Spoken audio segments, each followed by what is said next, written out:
Hey man, what's up? So, this is the second,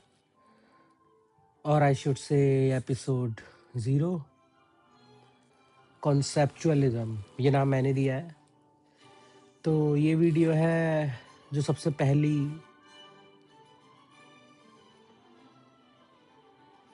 philosophy रही civilisations की। मतलब हम बात कर रहे हैं इस वर्ड फिलॉसफी की जब ये इन्वेंट भी नहीं हुआ था, इजाद भी नहीं हुआ था, उससे पहले। तो प्री सोक्रेटिक जो थे वो सबसे पहले थे जिन्होंने इसको इन्वेंट किया, और हम उससे पहले की बात कर रहे हैं जहाँ पे लोग थे और उस टाइम की नॉलेज के हिसाब से अगर हम देखें कि आज की नॉलेज हम उस वक्त पे अप्लाई ना करें एक टॉप डाउन अप्रोच के साथ, और हम सोचें कि लोग कबीलों में रहते हैं या छोटे छोटे ग्रुप्स लोगों ने बना रखे हैं, छोटे शहर, और उनमें लोग रहते हैं और लोग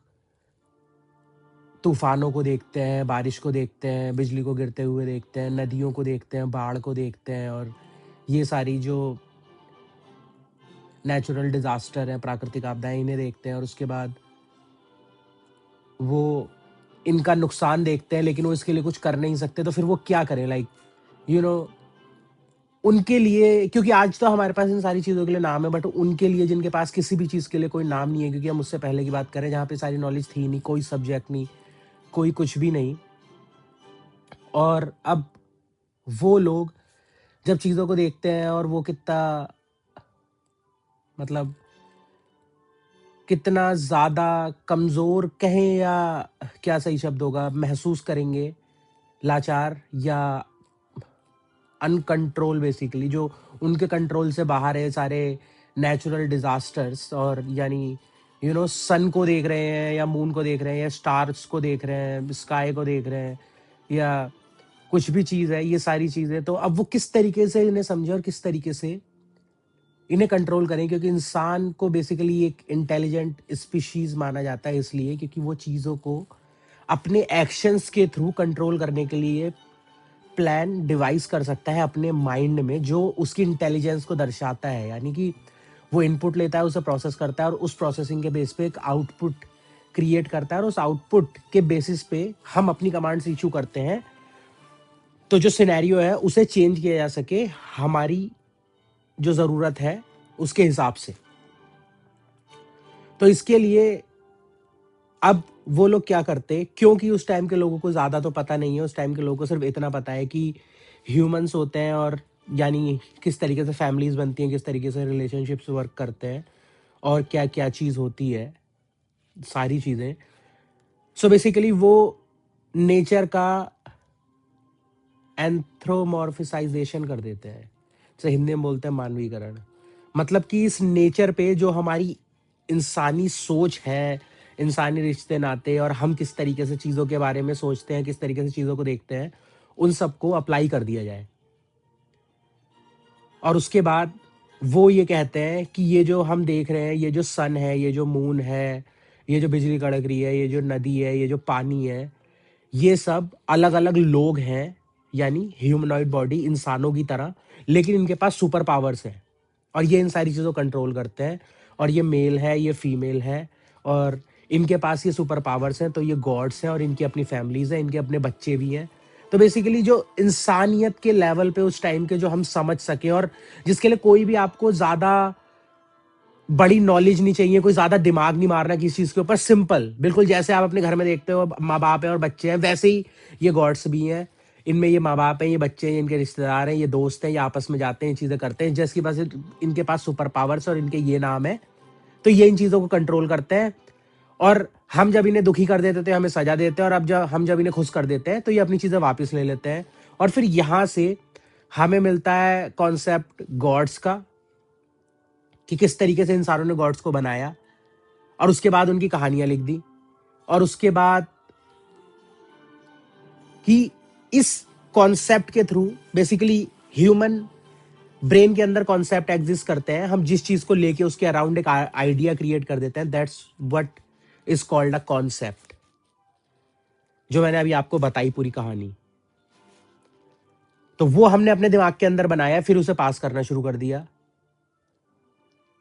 और इसलिए मैंने इस एरा का नाम कॉन्सेप्चुअलिज्म रखा। वरना जो स्कॉलर्स हैं और जो बाकी दुनिया है वो इस एरा को आई गेस बोलते हैं वो लोग रिचुअलिस्टिक एरा और माइथोलॉजिकल एरा, क्योंकि मिथ्स जो थे जितने भी, चाहे वो इंडियन मिथ्स हो, चाहे वो होमर के मिथ हो या कोई और बाकी मिथ हो, पेगन मिथ्स हो, वो सारी कहानियां इस एरा से निकली, जहाँ पे आपको डिवीजन मिलती है। चाहे वो इंडिया के जो मनुस्मृति है उसमें आपको 4 कैटेगराइजेशन मिले, जो तबके हैं उसके, ब्राह्मण क्षत्रिय वैश्य शूद्र, और ये सारी चीजें, या फिर आपको कहानियां मिले देवी देवताओं की, या फिर आपको पेगन जो डिएटीज हैं उनके मिले, या ग्रीक जो 12 पैंथियन ऑफ गॉड्स हैं उनके मिले, ये सारी चीजें। और फिर इन सारी चीजों को आपको मानना पड़ेगा, आप इन्हें डिनाई नहीं कर सकते, क्योंकि आप ऑब्जेक्ट है and God is the only subject. और सबसे बड़ा रूल ये था कि you can not observe these beings directly, and ये था सॉल्यूशन। और फिर अब इन चीजों के थ्रू इंसानों ने कहा कि वी कैन कंट्रोल ये जो डिजास्टर्स आ रहे हैं, ये जो हम डर डर के जीते हैं, हमारे इस डर को खत्म किया जा सकता है, we can control it. And how? क्योंकि अब हमने जब ये कॉन्सेप्ट्स बना लिया, हमें पूरी स्टोरी पता है, देन हम इनकी मूर्तियां बनाते हैं और हम इनकी पूजा करते हैं, we will do rituals, and हम बलि देंगे या अपने पास से चीजें चढ़ाएंगे और इन्हें प्रसन्न करेंगे ताकि ये दुखी ना रहे और ये हमें माफ कर दें, और उसके बाद चीजें शांत हो जाएंगी। और जैसा कि हम जानते हैं, कोई भी नेचुरल डिजास्टर परमानेंट नहीं होता, वो टेम्पररी रहता है। तो जैसे ही वो शांत हो जाता था, लोग सोचते थे कि उन्होंने जो किया है, उनकी जो प्रैक्टिसेस है, उनके जो रिचुअल्स है, इनकी वजह से ये चीज शांत हुई है। तो वहां से उस चीज ने और जोर पकड़ लिया है कि उनके जो कॉन्सेप्ट है, जो उन्होंने माना है, वो एकदम सही है। और ये चीज वर्ल्ड वाइड जितनी भी पॉपुलेशन थी, क्योंकि उस टाइम पॉपुलेशन बहुत कम थी, मे बी 1 बिलियन भी ना हो पूरी दुनिया की, और उससे भी कम हो, 500 मिलियन अराउंड। तो और उस टाइम पे इतना इंडस्ट्रियलाइजेशन नहीं था, इतना कुछ नहीं था, तो पूरी दुनिया एक बहुत बड़ा जंगल होती थी, और आसमान बहुत साफ था, और रेन बहुत ज़्यादा थी, और अब ठंड बहुत ज़्यादा थी, गर्मी बहुत ज़्यादा, तो हर एक चीज़ एकदम टॉप मोस्ट कंडीशन में होती थी, और बाढ़ और ये सारी चीज़ें बहुत ही फ्रीक्वेंट थी। तो इन चीज़ों से बचने के लिए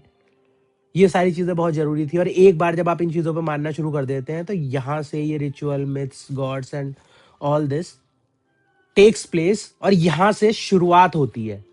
और इसके बाद जो था, वो सबसे पहला फिलोसफर आता है, जिसके बारे में हम बात करेंगे हमारी नेक्स्ट वीडियो में। और उसने आखिर ऐसा क्या किया कि मैं उसे सबसे बड़ा, मेरे हिसाब से तो मैं उसे सबसे बड़ा फिलोसफर मानता हूँ आज तक। और बेसिकली उसने ऐसा क्या किया कि उसने फिलॉसफी को ओपन कर दिया एज अ सब्जेक्ट। क्योंकि अभी जब हम यहाँ पे बात कर रहे हैं, तो किसी ने कुछ नहीं कहा, और सब जो भी उन्हें बताया गया,